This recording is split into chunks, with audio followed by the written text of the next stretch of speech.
Okay, so this is 1M projectile motion.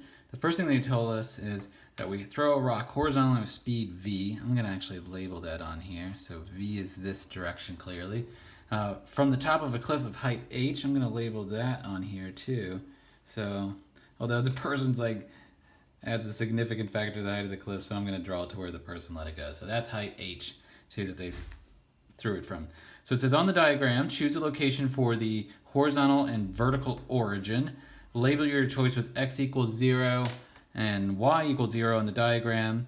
So let me go ahead and do that. I'm just going to pick, you don't have to, a lot of people pick right at the base of the cliff, but I normally pick right here and say that that is both x equals 0, and I'll write it over here, y equals 0. So the origin is where the ball is released.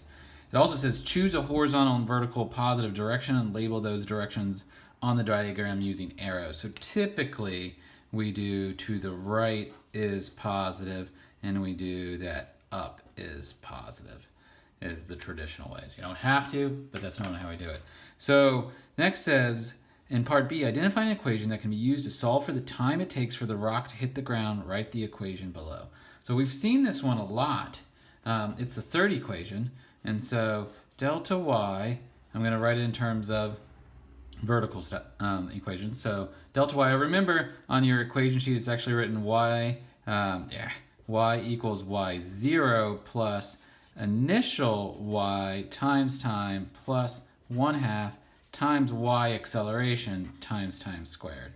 So that is the equation, the third one that we can use. Part C says to take that equation and rearrange it from part B to solve for the time it will hit. And this is the one, remember I said that you should basically have this memorized. But if this is a free response, you have to show it. So I'm going to write down, well, let me bring this back here for a second from here. So some of these drop out. So if we say it starts at the initial y, that drops out. If vertically, it has no initial vertical motion, so that drops out.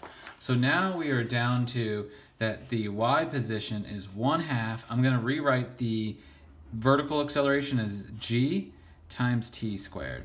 Let's rearrange it to solve for the time. And again, this is used so often that you should memorize that that's the answer. One last thing though, if you read here, it says your final equation should only contain given variables and constants. That's capital H, V, and physical constants as necessary. So a physical constant counts as like g. That's a physical constant. But they gave y a name. Generically it's y, but they're calling the height that it moves h.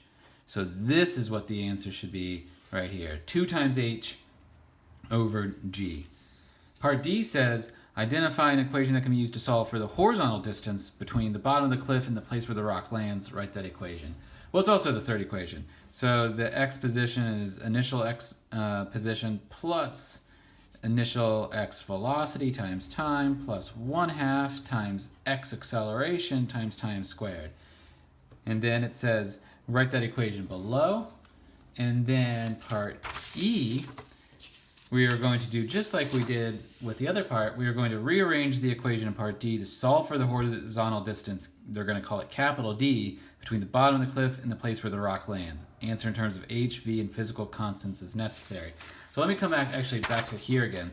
On part D, they would just want you to write this, but I don't want to rewrite it in part E, so I'm just going to do it here. I said it started at the origin, so that would be 0. It has no x velocity, so that part would drop out. So we're just left with this right here.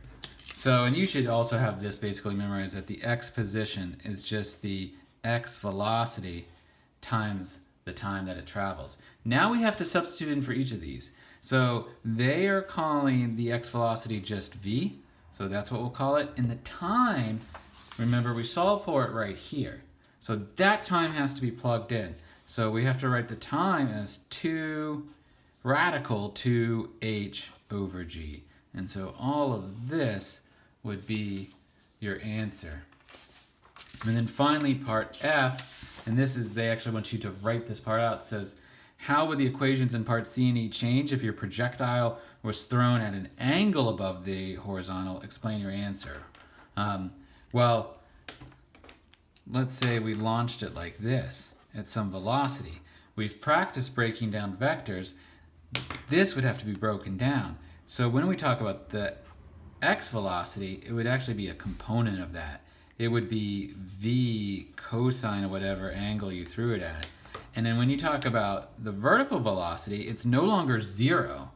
It would be the y, initial y velocity that it was thrown at. And this would be v sine of the angle. I could call this one the initial x velocity, but again, the x velocity of a projectile will never change. So it would take longer to get to the ground because you actually throw it up a little bit. You don't just throw it straight from the side and so it essentially drops. So it would take longer to hit to the ground.